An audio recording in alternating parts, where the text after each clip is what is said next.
Hey guys, Jeff Bostic here from the Bostic team at Rate, and hope you're having a great Friday, but just want to come at you with a quick market update to talk about what we've seen this week and mortgage rates and maybe where they're headed a little bit. So first off, crazy busy week, right? Presidential election doesn't happen that often, and so that is a huge market mover. And really what it does is it just takes uncertainty off the table. Markets don't like uncertainty. They tend to rates go up because they don't know what to expect. Now they can settle down a little bit, that some of the uneasiness can be taken off the table. That it's not a political statement, that is strictly a markets know what to expect, and when they know what to expect, they can plan accordingly. So just having that done for right now is good, and we're gonna see hopefully rates settle in and allow us to get back to a little bit more business as usual. From there, we had the second to last Fed meeting of the year, and that went as expected, and they had some great comments afterwards as far as the metrics that they're looking at and showing that inflation is trending downward. And if we look at the past 3 months or the past 6 months, it's actually where we want it to be. And so they're not really looking at that 12-month average so much because it has some higher numbers going back from month 6 through 12. So looking at that 3 to 6 month average, we're on the right path with inflation. So a lot of good news coming out of that Fed meeting. And the biggest news is they dropped overnight rates by 0.25%. And that was exactly what the market expected. They have one more meeting set for 2024.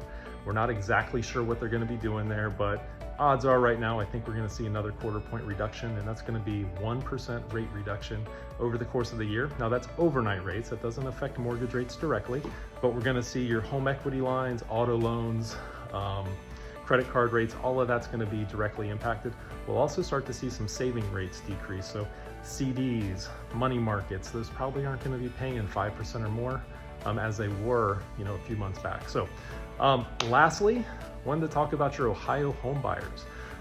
As rates have crept up and we started to see rates get into low 6s, sometimes even high 5s for some of our clients, and that shifted. And so as you can see in the chart, average rates right now, and what Mortgage News Daily shows with this is the average 30-year fixed for somebody with perfect credit and 25% down, and this is a national average, but that rate to end the week is at 6.92%.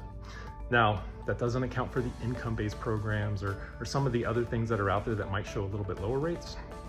However, if we're looking at high 6s for averages, first-time buyers in Ohio with income limits between 125 and 146, depending on how many are in their household, we can get them into the high 5s or low 6s depending on their employment or some other stuff there. So there could be some great savings right now that client that might be sitting on the fence because they saw rates go up or they're getting a quote from somebody else, send them our way. We would love to talk to them.